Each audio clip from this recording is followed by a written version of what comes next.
Hello, everyone. Welcome back to Weekly Polls Pick of the Week. This is episode number 80, and we're back with the usual crew. My name's Mike, and we've got Steve and Jared to round out the panel. We're going to get right into it here, and I think Steve has a little bit of an announcement, and maybe he's going to talk about what I think Jared and I have both shared, which is kind of like a very early memory, like one of the first kind of comics we were reading. So I'm going to hand it over to you, Steve.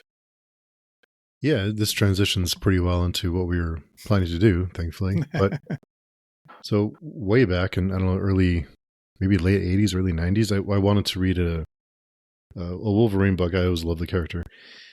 And I ended up buying an Uncanny X-Men issue, the Claremont run, and I was hooked. And I ended up I don't know if those of you remember, we used to have you can subscribe and they would mail the issues to you with a little flimsy board, and it would always come crumpled up and destroyed, and it never came in mint condition. It was always bent and beat up, but at the time I didn't care because it was fun. But so that was my kind of introduction into superheroes and comic books, and I've always had an affinity for the Claremont stuff because it was one of the first runs I really really got me hooked, and it just got worse and worse from there.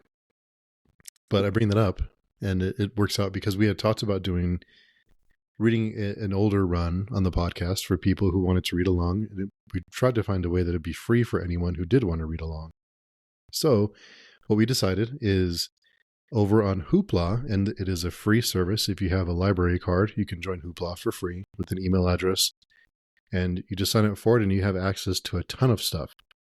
So if you want to read with us, head on over to Hoopla, and we'll be starting with the first volume of Uncanny X-Men Masterworks.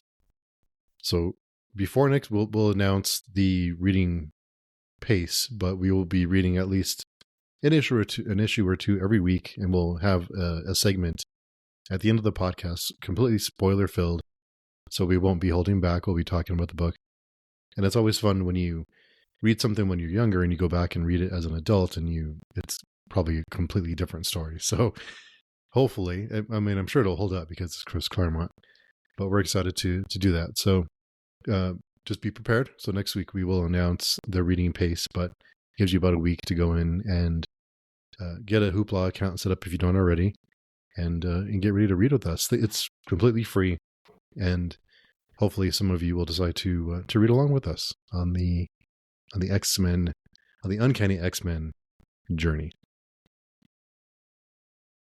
I will just say, I think if you're joining us from outside of the U.S., I don't know if you can access Hoopla. There may be a way, I've seen it been done before, to join a library virtually and do it. But then there are also other ways I'm sure that people could maybe figure out how to follow along. I think I've seen people in other countries join it with a VPN. Yeah. So there are ways. Yeah, I'm glad you mentioned that because I forgot. But yeah, I think there are ways. I'm not sure exactly how, but there are ways around that. Yeah, they would need to get a library account, though. I think there's like the Library of Philadelphia might be one that allows people to join from anywhere. There's Nice. Maybe we'll share more info on that. I don't know, or maybe that's too deep cut. Yeah. No, and I don't know if you would want to check out the book just yet in Hoopla. Maybe find it, but don't check it out just yet because we're not sure how long the checkout period is for the book. You may have to check it out again and again. But we'll be announcing more information next week, so it gives everyone a chance to get their Hoopla account set up and ready to go if they want to read along, free of charge. Yay, libraries! So I guess with all that said, we'll kick it off with my first pull of the week, which is Absolute Flash. And I've dropped every other Absolute title other than Superman. I'm off of Batman. I'm off of Wonder Woman. They're not bad, just not for me. Although Batman's a little goofy. But anyway, I wasn't really too excited about Absolute Flash. I've always wanted to be into the Flash. I've always wanted to get into the character. I never really could. And with Jeff Lemire writing the book, I decided to try it. I'm also not a fan of kids being the main character or coming of age stories. So I had everything going against me going into this one. But I'm happy to say it was pretty good. I'm not over the moon about it, but I think that it had enough of a character focus for me to become attached to the character of Wally West and get to know the character and not them be obnoxious and annoying. So it was having Jeff Lemire write this, I think, was a huge help because I love his character work. So I'm excited to see where this one goes. There's enough here to get invested and to kind of, whet the appetite. So yeah, I think the art was also pretty good, and the character focus is really what kind of hooked me on this one. So again, I'm not over the moon about it, but it's enough for me to try and pick up the second issue. So yeah, I'm happy to say that it wasn't terrible. it was okay. So I really want these absolute titles to work out. I really want to really be pulled into one of them other than Superman. And this one has some potential. So I'm hoping that it'll kind of all come together for me. But I've always wanted to like the Flash. I think it's a cool character. But I haven't really ever gotten into it the way I wanted to. So hopefully this will be the time.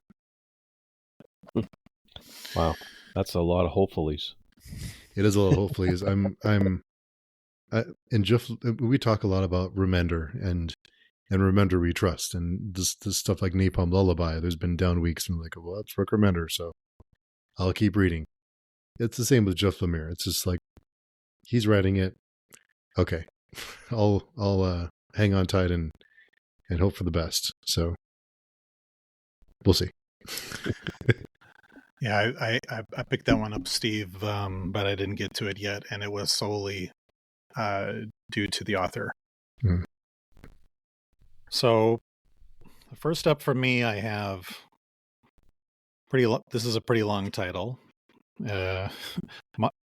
Mine is A Long, Lonesome Grave, number 2.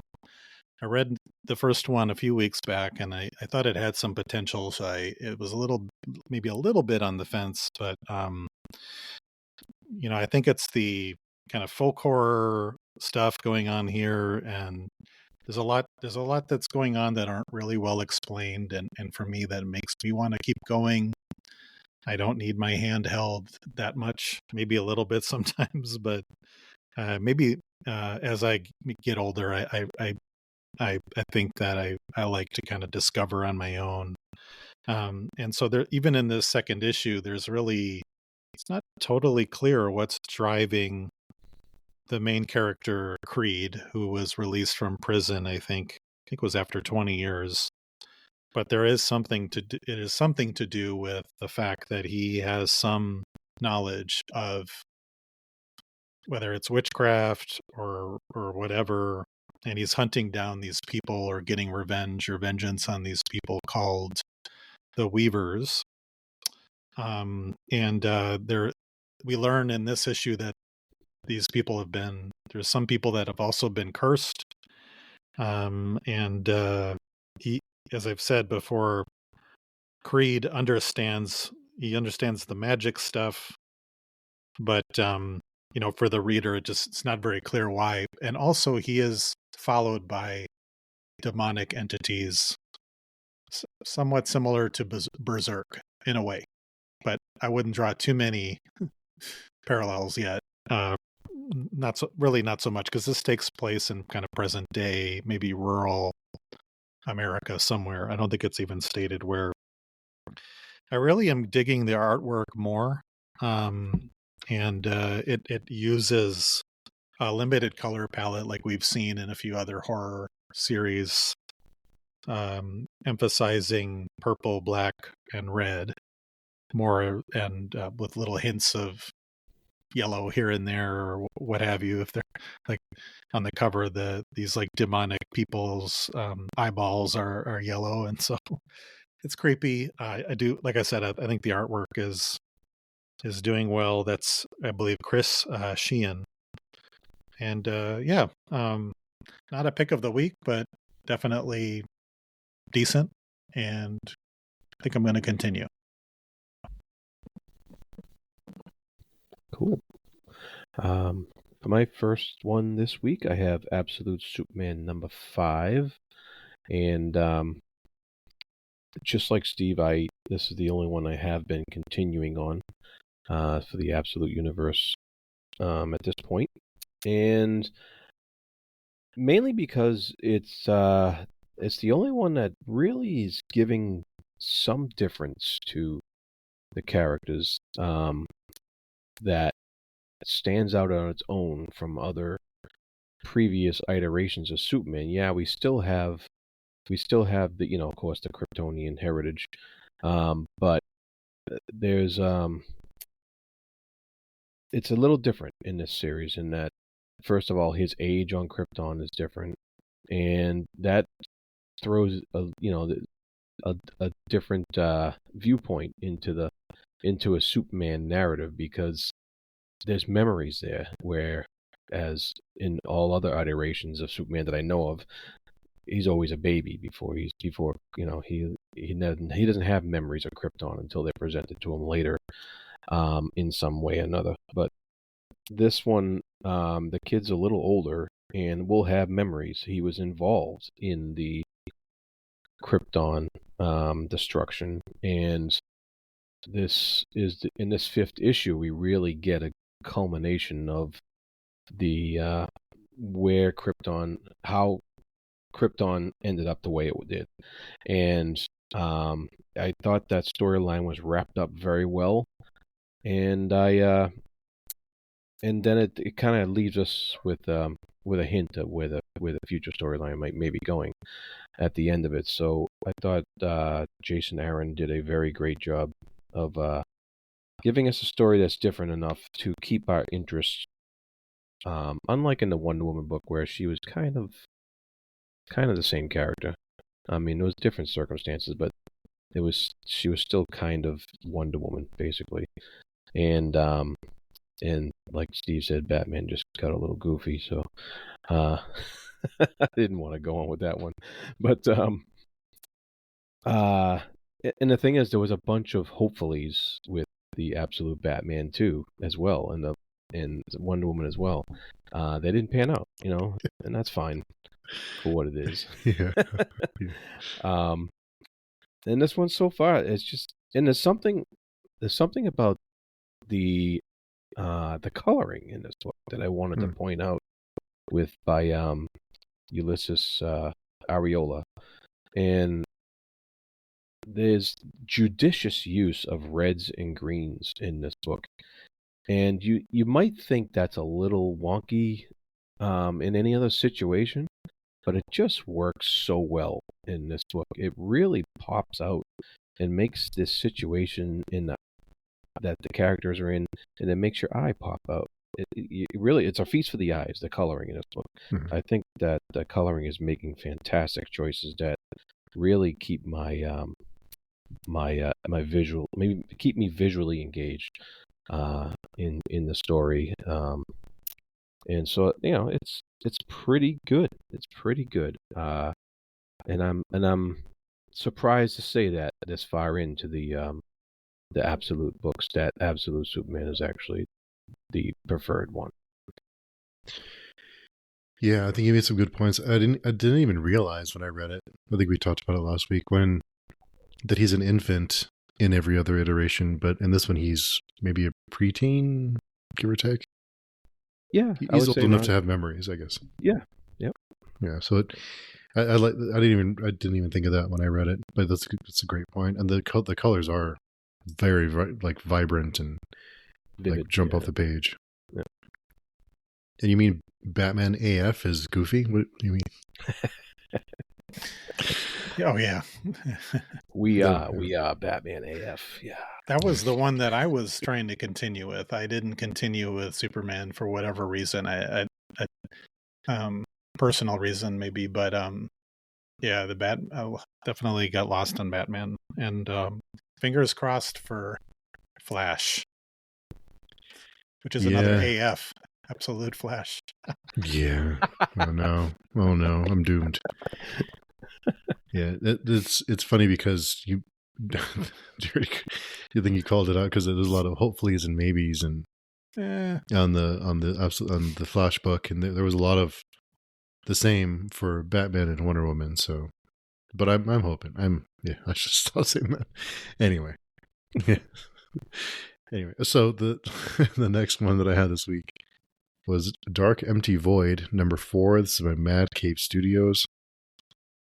This series started off with a really solid first issue. It had a really, again, character-focused first issue where we represented a couple who were no longer a couple.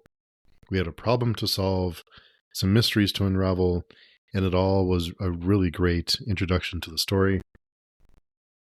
About issue 2 and 3, things just go really like off the wall, and there's a lot going on. There's a lot of ideas being presented here, but I think it just happened really fast, and I'm not sure what everyone's motivations are, or what really is going on, or what the problem is now, or what our characters are trying to do now. So everything's a little cloudy for me. Maybe I'm just not smart enough, but there's a lot of great ideas here. I can see that they're kind of bringing things back to the former couple, and they're trying to make it more of a personal, reflective story on, and they're reflecting now on their problems and things that have led them to where they are now. But it's kind of weird. And some of these books I wish had more runway, and I wish they had more issues to play around with some of these ideas, because I think there's some really great ideas here.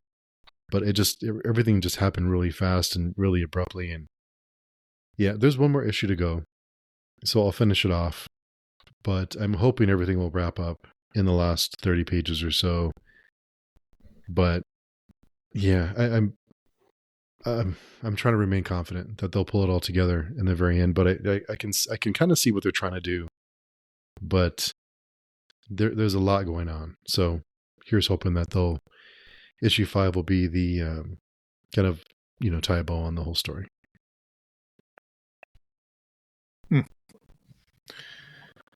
Well, segueing to ending the story, I finally got my hands on the Deviant #9, and this is from James Tinian. First of all, I've got to say, I think Jared, you were just talking about the artwork in Absolute Superman, but the artist for the Deviant, Joshua Hickson, I'm gonna check out what he's doing next.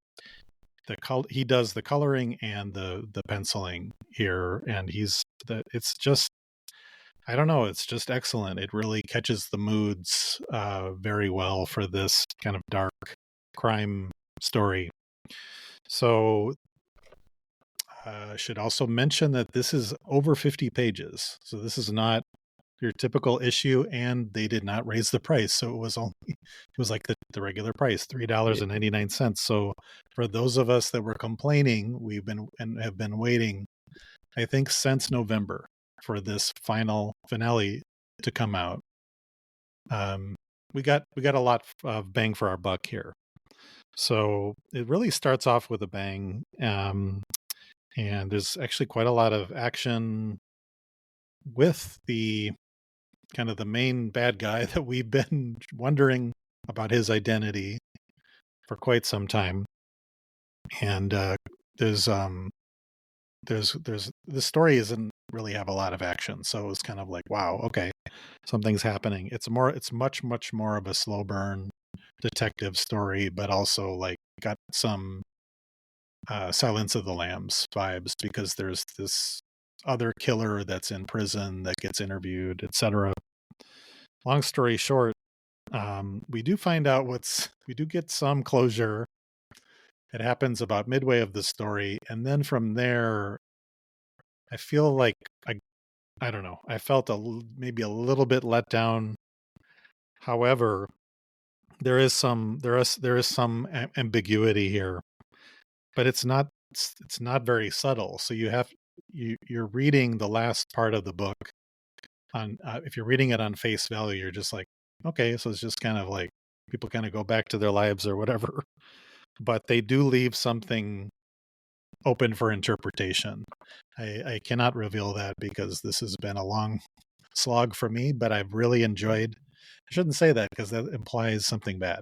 This has been a long journey for me, and I've really enjoyed it. I just think that the ending. I think they could have done some more interesting things. And by they, I think I'm probably referring to Tinian himself. Still, like I said, just a huge fan of the artwork. It's just so well done, and it's unique.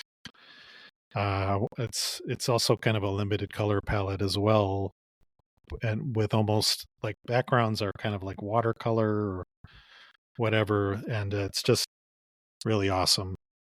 I can't really complain. I'm glad I read this. I would recommend it to anybody. It's just for me wasn't like a huge.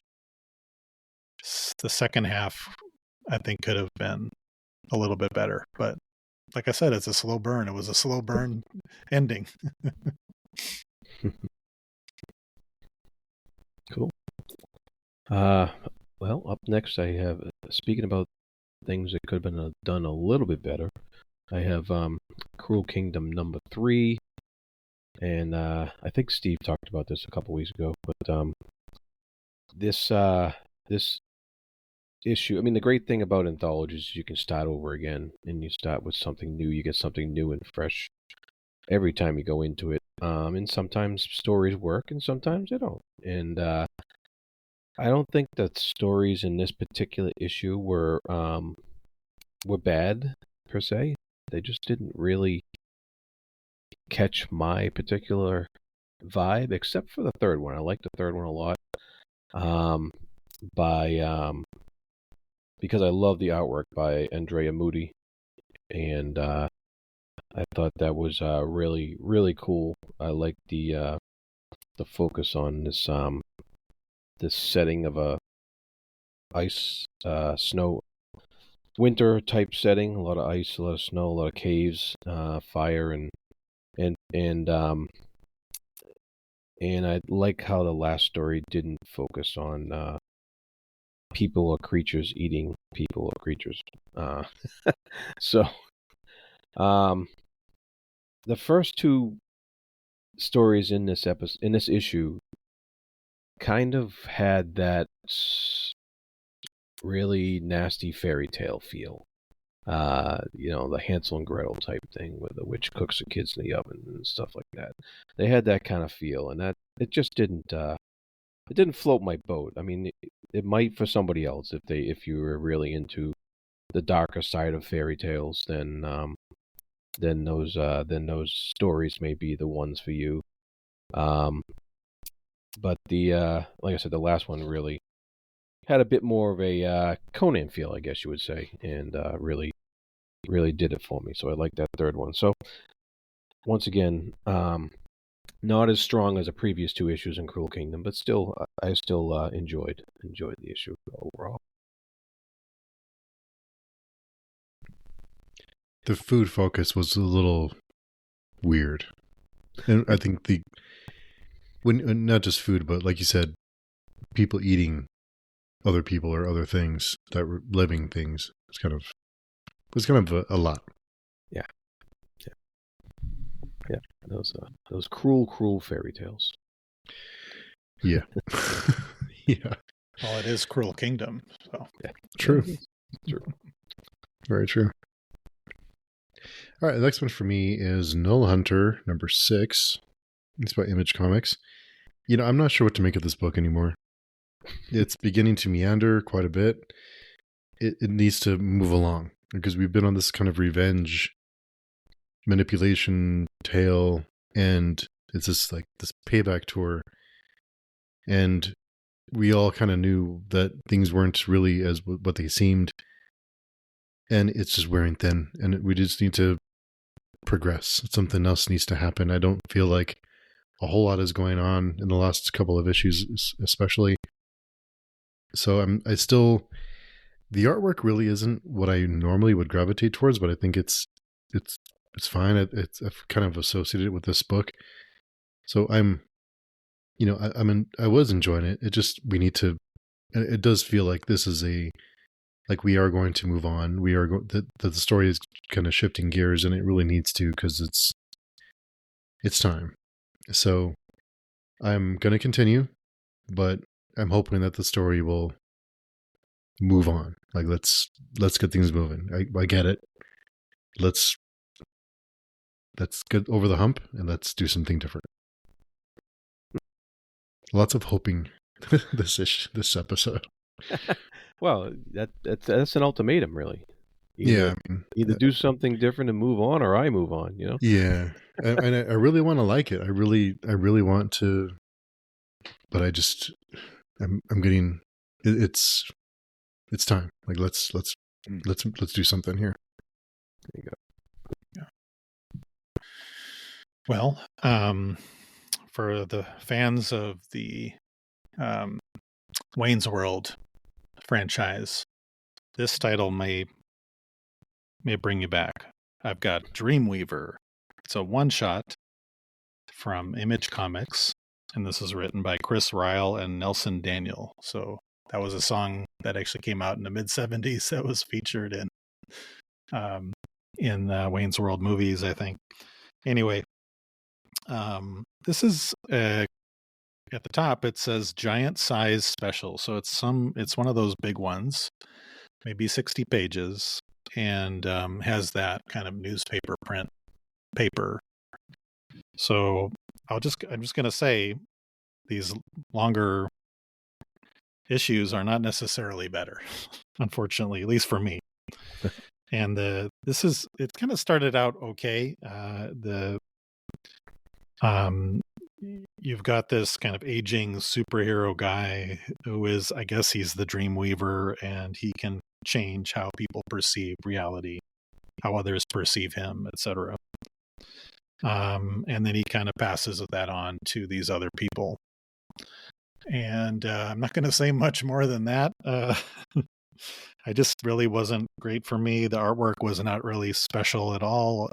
Was really kind of average. And interestingly, I was thinking, it's really skewing for a younger audience, and then all of a sudden there's nudity. So you get some boobies.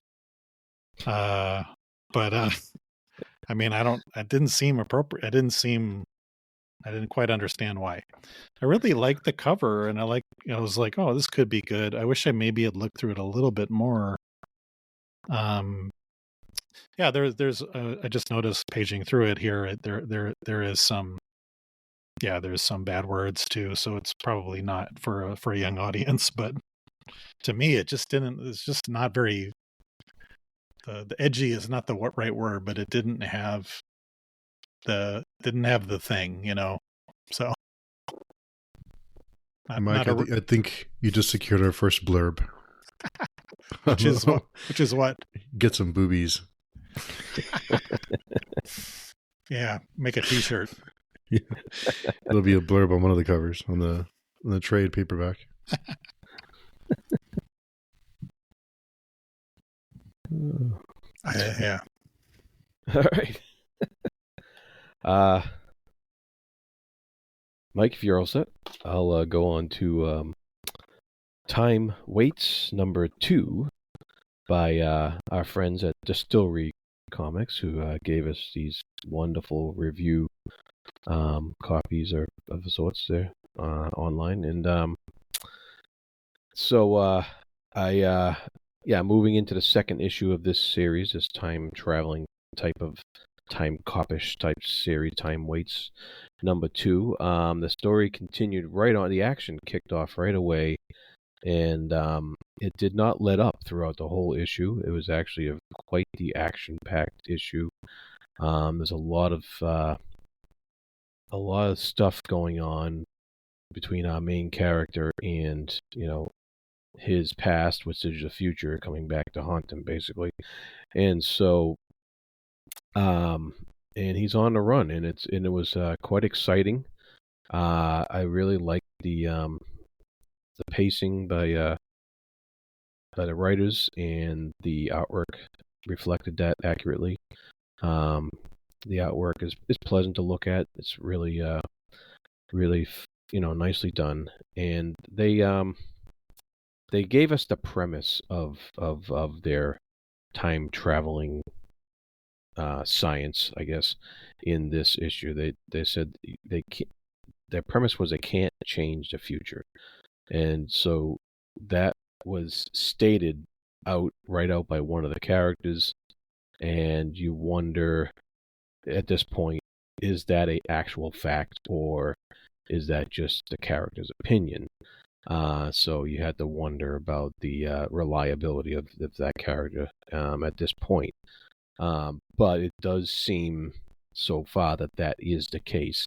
You always have to wonder about these things with time travel stories, and whether or not the future is changed or diverted or what have you. There's all kinds of possibilities for time travel stories, but that was the statement made in this particular issue, and they kind of proved that out a little bit here and there with a couple of scenes and stuff like that. So, and it introduces an aura of mystery about what's going to happen for the next issue too. So I really liked how they did it. And they also set a certain limit on the capability of their time travel too, which was interesting because it made it more tense, and it made what the characters from the future are doing more immediate and needful on their end, and how our present characters can counteract that if possible. And so it really opened up those kind of questions and those kind of ideas in this second issue. And I liked it because it got beyond the introductory stuff that you had in the first issue. So really well done. I really enjoyed it, and I'm looking forward to reading the next one. I'll probably read it for next week, and it'll be cool. Sounds like the second issue surpassed the first for you. I think so, yeah. That's great. I love time travel stories, but I think it's important for them to set rules whenever they have a time travel story, because you can manipulate the time travel rules. If you don't set your boundaries, then you can use it for whatever is convenient for the story. So I do like when there's kind of rules on what can and can't be done. Mm-hmm. So that's good. It's on my list too. I need to get into that series. All right. The next one for me was The Hive #2.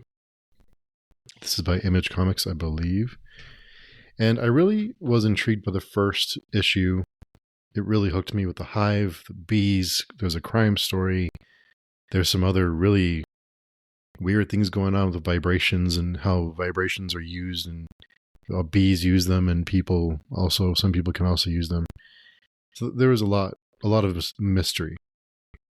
The second issue does give you a lot more information. It does explain a little bit about vibrations, a little bit more about how the hive works, about the queen, what her role is. There's a lot happening. Not only do we get a few answers, we also get a lot of conflicts. We have some internal conflicts. We have external conflicts from this group. We have some political maneuvering. We have factions that are forming. We have deals that are happening. There's a lot. There's a lot going on. I'm torn on this one because I really like the ideas that are being played with, but I feel like there's a lot happening a little too fast.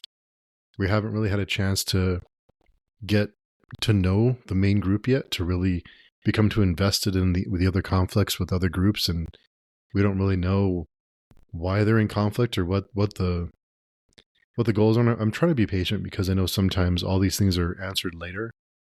But when there's just things aren't real, I don't really feel like I've gotten to know anyone or become invested in any group specifically.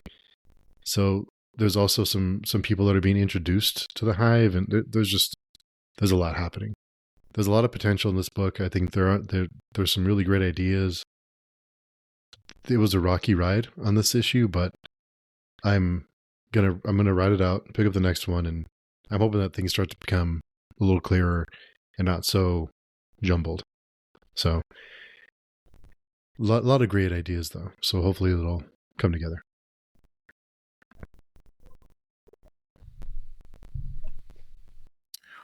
So, well, Steve and I read the next one, which is Crush Depth #1 from Mad Cave Studios. Or is it just Mad Cave, not Studios? This is from David Andry and Tim Daniel with Alex Sanchez as the artist. And what stood out for me actually was the artwork. I just started looking at it. I thought the interior artwork was much better than kind of the cover for me.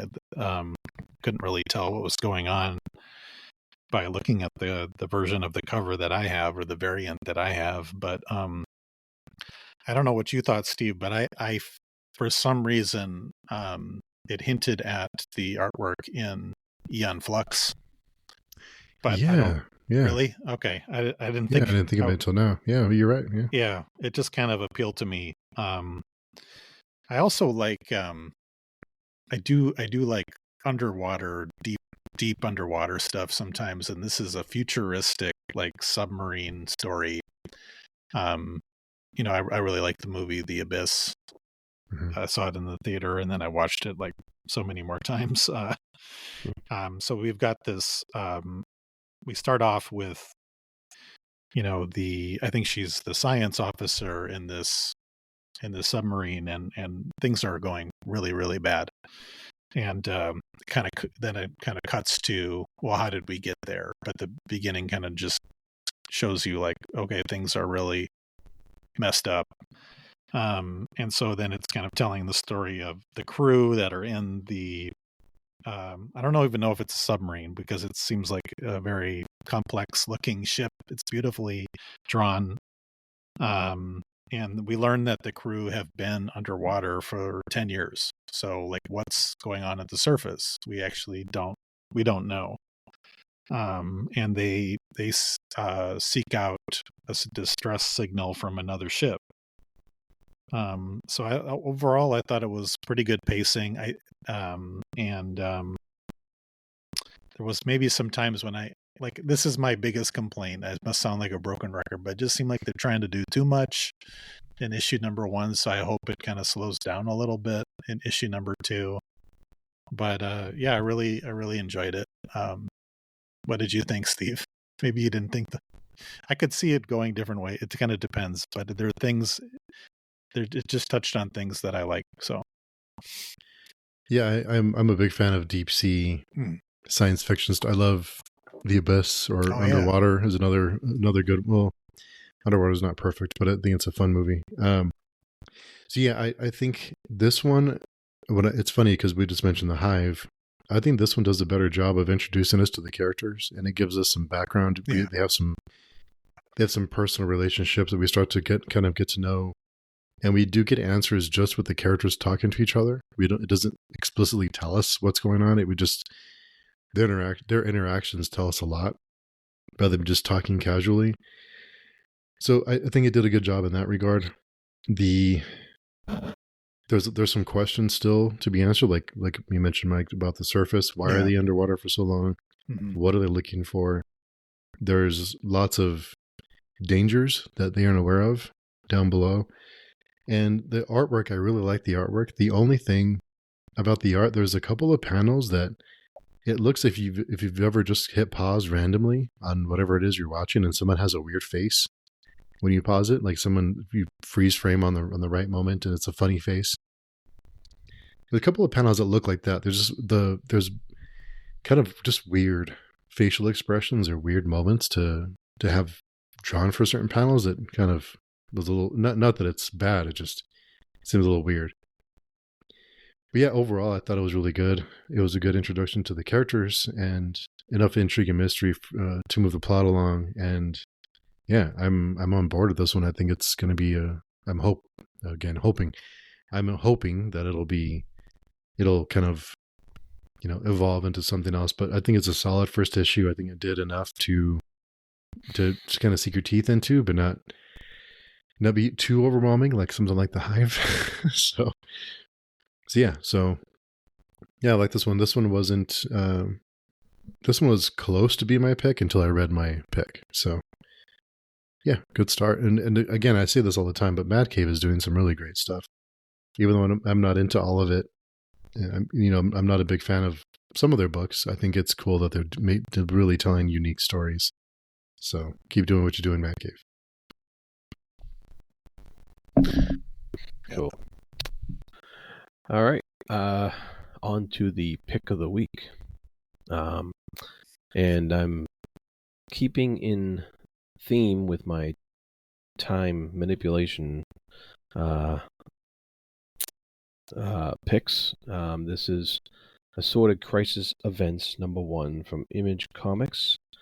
And I believe both of you guys picked this last week for your pick of the week as well, which only tells me that you have good taste. So,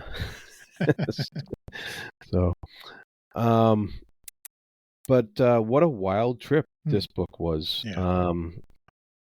And I still haven't quite figured out how much is in the movie and how much is might actually be happening. Right.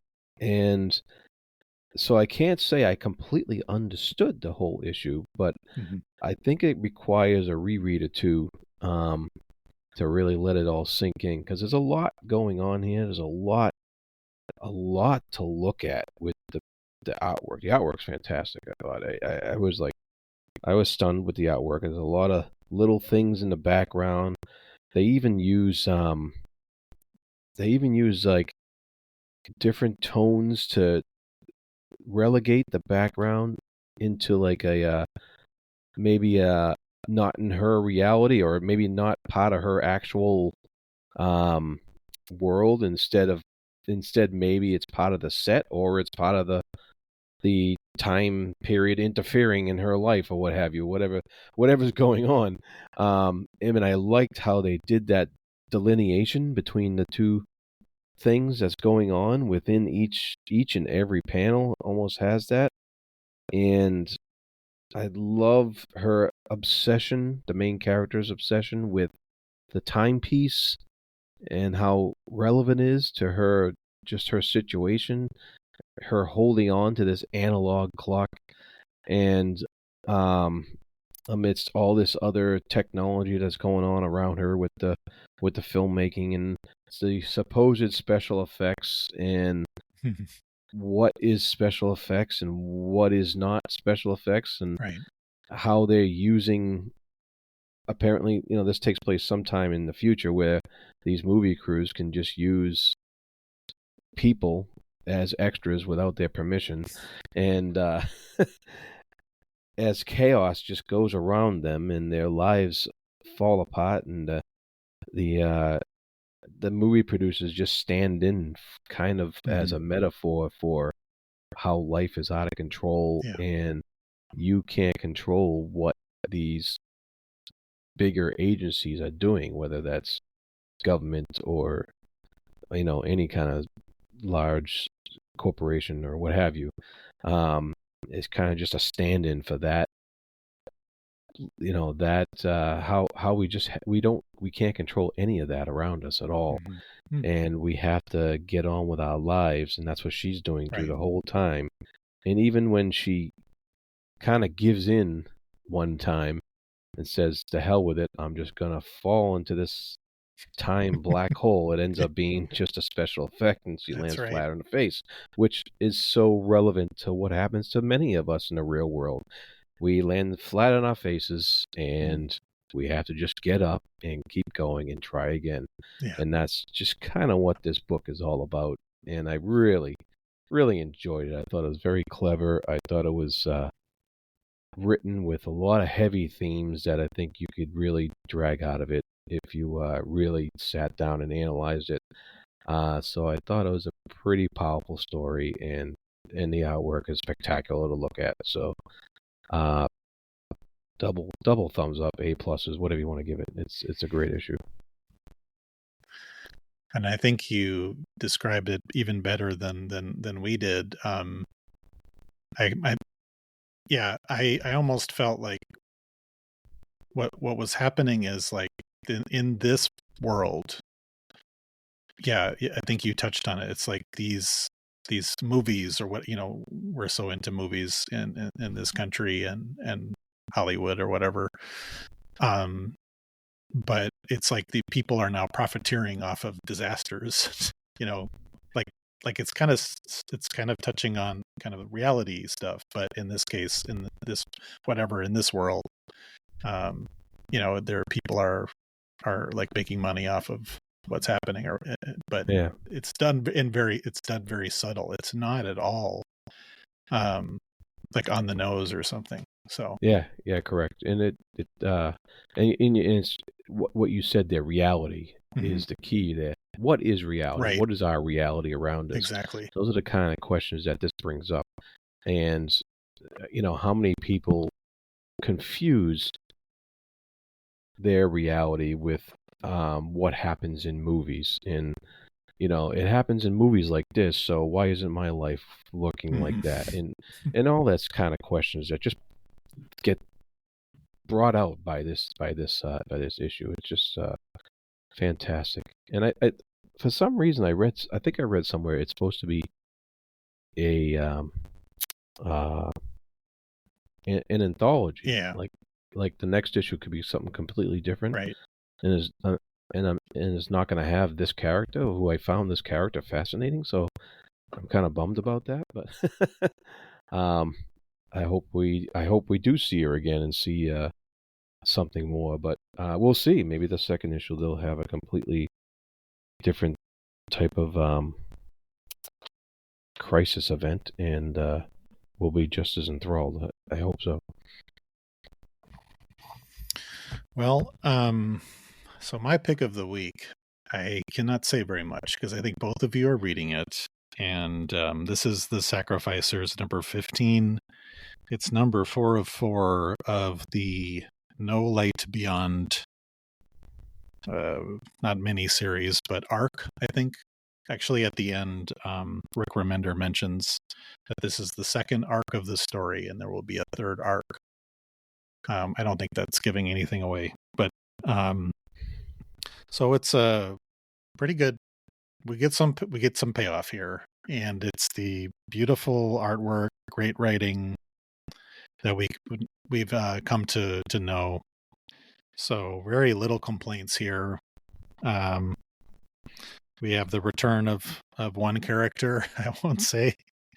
If you look at the cover, you might be able to guess, but it's not so clear. Which I think was done appropriately. I think that was smart. And I had more to say, but I really can't say much else. But I was very pleased with this, and I'm looking forward to what's next, because there was a good cliffhanger at the end.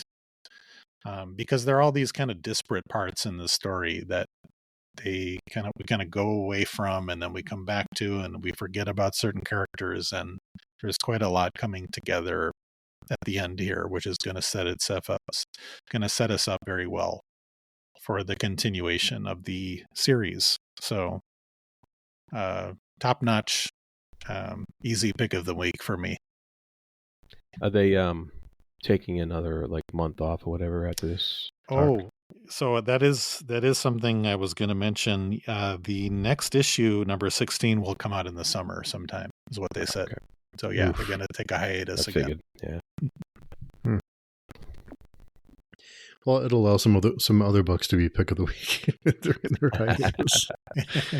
Every time it's in my pile, I think it's going to be my pick. I know, it's almost automatic with this series.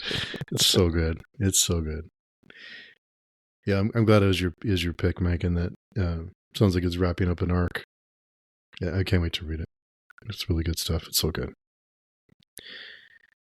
So my pick was also an easy one for me this week, other than the previously mentioned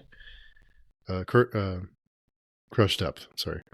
So mine was out of Alcatraz #1. This is by Oni Press. So for those of you who don't know, I'll just give a quick history background on this. In 1962, 3 prisoners escaped from Alcatraz.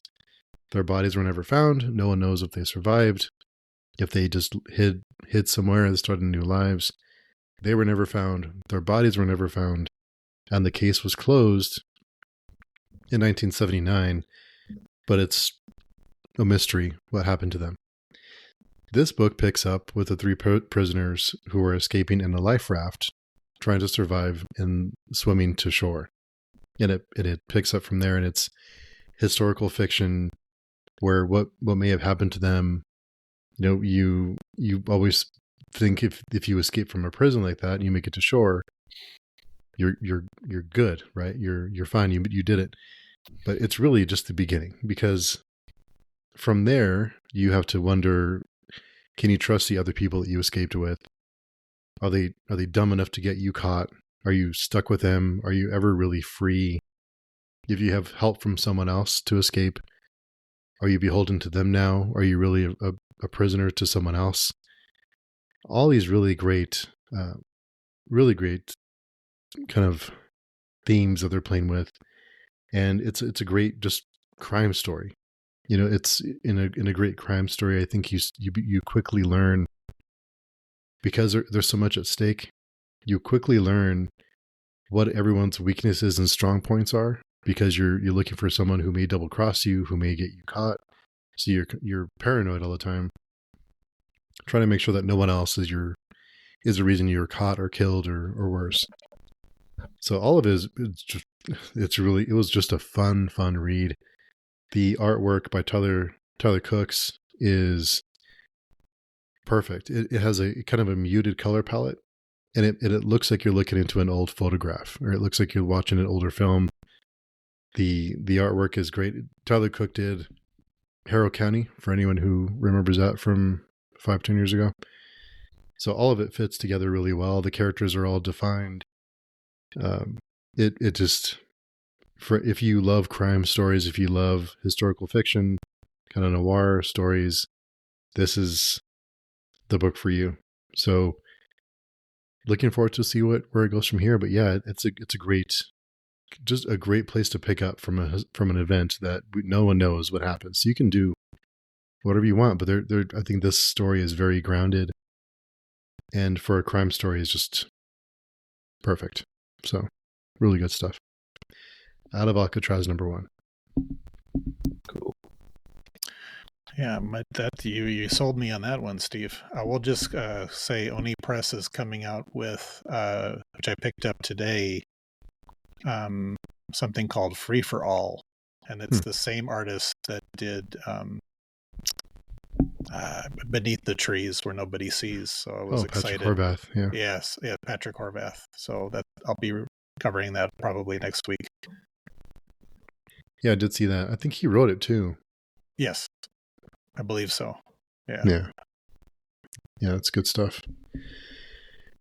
Well, cool. Yeah, another week in the books, but so hope everyone is having a great reading week, or just great week in general. So until next time, Jared, where can people find you? You can find me at the Fantasy Thinker YouTube channel, and you can find me on Speculative Speculations podcast and on the Oscar Project podcast, and you can find me right here too. Nice. And Mike, where can people find you? I think, yeah, I'm not sure. I think on the Page Chewing Forum you can find me. Yeah.